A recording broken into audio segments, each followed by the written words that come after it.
Hai anak-anakku kelas 2, selamat pagi. Assalamualaikum warahmatullahi wabarakatuh. Bagaimana kabar kalian hari ini? Semuanya sehat? Semoga kalian dalam keadaan sehat dan siap untuk belajar hari ini ya. Jumpa lagi dengan Bu Umi di pembelajaran tema 1, subtema 4. Dan hari ini kita akan belajar pada muatan PPKN dengan materi pengamalan sila Pancasila khususnya di masyarakat. Yuk kita mulai pembelajaran hari ini dengan penuh semangat. Anak-anakku, di negara kita Indonesia itu ada 6 agama yang diakui. Di antaranya agama Islam, Katolik, Kristen, Hindu, Buddha, dan Konghucu. Nah, karena di negara kita itu ada lebih dari 1 agama yang diakui, berarti kita harus bisa untuk saling menghargai, menghormati, toleransi antar umat beragama yang berbeda itu tadi. Seperti sila pertama Pancasila yang mengajarkan kita untuk bisa menghormati, menghargai, toleransi antar umat beragama. Nah, pengamalan sila pertama Pancasila khususnya di masyarakat itu misalnya kita menghormati tetangga yang sedang beribadah walaupun kita berbeda keyakinan atau berbeda agama. Misalnya ada warga yang beragama Katolik, kemudian tetangganya beragama Islam. Nah, ketika hari raya Idul Fitri, umat Islam ini mereka merayakan hari raya. Nah, sebagai warga atau tetangga yang bisa saling menghormati, berarti walaupun ada tetangga yang beragama Katolik, tetapi harus bisa menghormati tetangganya yang beragama Islam sedang melangsungkan sholat Idul Fitri. Sebaliknya, yang beragama Islam ketika yang Katolik ini sedang melaksanakan merayakan hari Natal, yang Islam juga harus bisa menghormati, menghargai mereka yang sedang merayakan hari raya Natal. Nah, seperti itu. Yang kedua, tetap harus bisa menjaga kerukunan dengan tetangga walaupun berbeda agama. Jadi kita harus bisa tetap berkomunikasi, tetap berhubungan baik dengan tetangga walaupun berbeda agama. Selanjutnya adalah sila kedua Pancasila. Nah, sila kedua Pancasila ini juga bisa kita amalkan, kita terapkan dalam kehidupan di masyarakat. Yang pertama misalnya, menyapa tetangga saat berpapasan. Nah, ini penting. Jadi ketika kita bertemu dengan tetangga, itu harus saling menyapa, apalagi ketika kita berpapasan, bertemu saat di jalan misalnya, bertemu saat di warung. Nah, itu harus saling menyapa. Yang kedua, memberi bantuan kepada tetangga yang membutuhkan. Misalnya, tetangga kita sedang kesusahan, sedang tertimpa musibah misalnya. Berarti sebagai tetangga kita harus bisa memberikan bantuan, memberikan belas kasihan, mensupport, memberikan semangat kepada tetangga kita yang sedang terkena musibah. Yang ketiga, menjenguk tetangga yang sedang sakit. Nah, ini penting. Sebagai orang yang hidup bertetangga, hidup di masyarakat, itu harus memiliki hubungan baik dengan tetangga. Misalnya ini tadi, ketika ada salah satu tetangga yang sakit, berarti kita sebaiknya menjenguk dan juga mendoakan. Kemudian yang keempat, memiliki sikap tenggang rasa atau saling menghargai, saling menghormati antar sesama tetangga. Sehingga dengan demikian kita hidup bertetangga itu bisa hidup harmonis, kemudian hidupnya juga tentram, damai jika kita mampu untuk mengamalkan sila kedua Pancasila ini di masyarakat.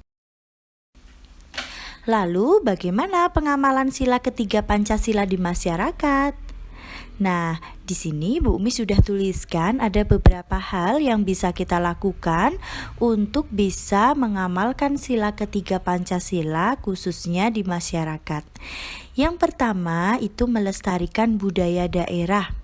Nah, anak-anak harus tahu bahwa di setiap daerah itu pasti memiliki budaya yang berbeda-beda, bermacam-macam. Karena negara kita itu sangat kaya akan budaya di setiap daerahnya. Contohnya, misal ada tarian tradisional, kesenian tradisional, adat istiadat, dan yang lainnya. Termasuk yang sudah Bu Umi tampilkan, ada ondel-ondel, itu juga merupakan kesenian tradisional. Nah, kalau ini tidak dilestarikan, berarti nanti generasi-generasi setelahnya, anak cucu kita tidak tahu nih apa itu ondel-ondel, apa itu jadilan, apa itu rasulan, apa itu upacara adat tingkeban misalnya. Nah, itu harus dilestarikan supaya apa? Supaya tidak punah. Nah, itu termasuk pengamalan sila ketiga Pancasila. Yang kedua, menjaga kerukunan di masyarakat. Nah, ini juga penting karena kita hidup bermasyarakat itu tentunya saling membutuhkan. Ya, saling membutuhkan. Kalau kita saling membutuhkan berarti kita harus hidup rukun supaya kita bisa hidup damai, tentram, bisa saling membantu, gotong royong tanpa ada sesuatu hal yang mengganjal. Jadi semuanya hidup damai, tenang, bersikap baik dengan semua tetangga. Yang ketiga, menjaga keamanan lingkungan. Nah, ini biasanya merupakan kegiatan yang dilakukan oleh bapak-bapak di kampung, di desa kita. Biasanya mereka melakukan siskambling maupun ronda setiap malamnya. Nah, itu merupakan kegiatan yang bertujuan untuk menjaga keamanan lingkungan. Yang keempat, mementingkan kepentingan masyarakat di atas kepentingan diri sendiri. Maksudnya bagaimana, Bu? Coba sekarang kalian bayangkan misalnya ada sebuah kerja bakti di desa kalian. Nah, sudah diumumkan nih bahwa hari Minggu semuanya harus kerja bakti. Tiba-tiba kalian pengen pergi ke pantai misalnya untuk liburan ke pantai karena hari Minggu hari libur, kalian pengen pergi ke pantai jalan-jalan misalnya, sedangkan seharusnya hari Minggu itu ada kerja bakti. Nah, bagaimana ya? Apakah harus ke pantai, tetap ke pantai, atau kerja bakti dulu? Nah, sebagai masyarakat yang baik yang bisa mengamalkan sila ketiga Pancasila, itu kita harus bisa mementingkan kepentingan masyarakat di atas kepentingan sendiri. Berarti seharusnya kita tetap harus ikut kerja bakti dulu, baru kalau sudah selesai kita bisa jalan-jalan ke pantai. Jangan terbalik ya harus ke pantai dulu karena ini mumpung libur. Kerja baktinya tidak usah berangkat saja misalnya. Boleh atau tidak kalau seperti itu?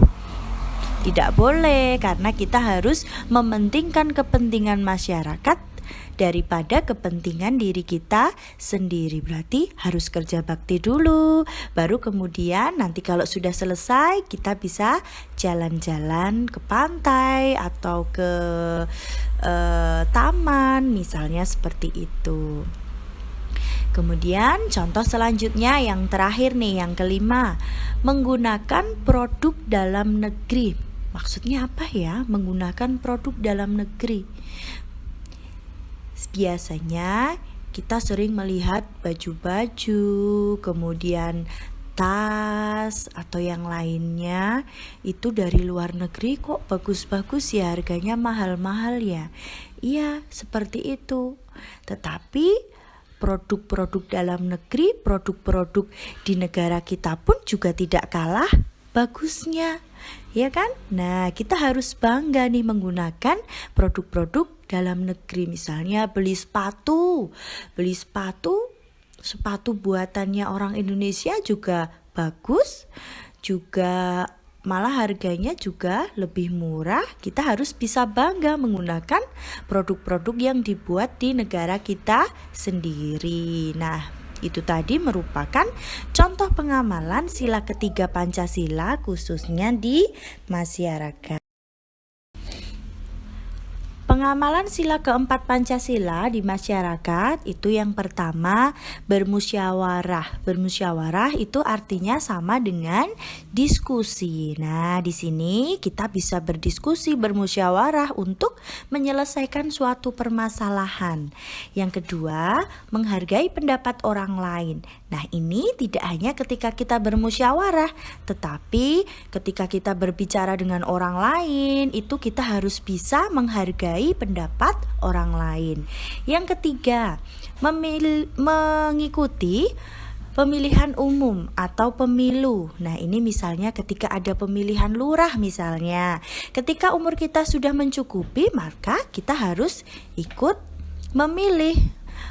Harus menggunakan hak kita untuk mengikuti pemilu itu.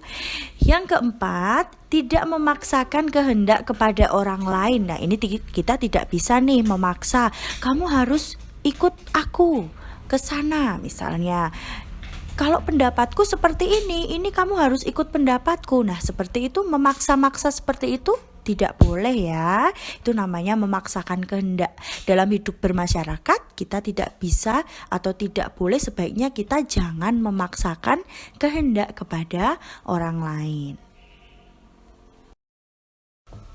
Terakhir, kita akan mempelajari pengamalan sila kelima Pancasila khususnya di masyarakat. Yang pertama, kita harus bisa menghargai hasil karya orang lain. Jadi ketika orang lain itu membuat sesuatu, itu kita harus bisa menghargai, kita harus bisa mengapresiasi. Wah, bagus sekali ini hasil kerjamu, bagus sekali ini tas yang bikin kamu sendiri. Wah, bagus ya. Itu namanya menghargai hasil karya orang lain. Yang kedua, kita harus bisa hidup hemat dan tidak boros. Ini merupakan beberapa contoh pengamalan sila kelima Pancasila yang bisa kita lakukan di masyarakat. Terima kasih telah mengikuti pembelajaran Bu Umi hari ini. Sampai jumpa di pembelajaran selanjutnya ya. Bye-bye. Wassalamualaikum warahmatullahi wabarakatuh.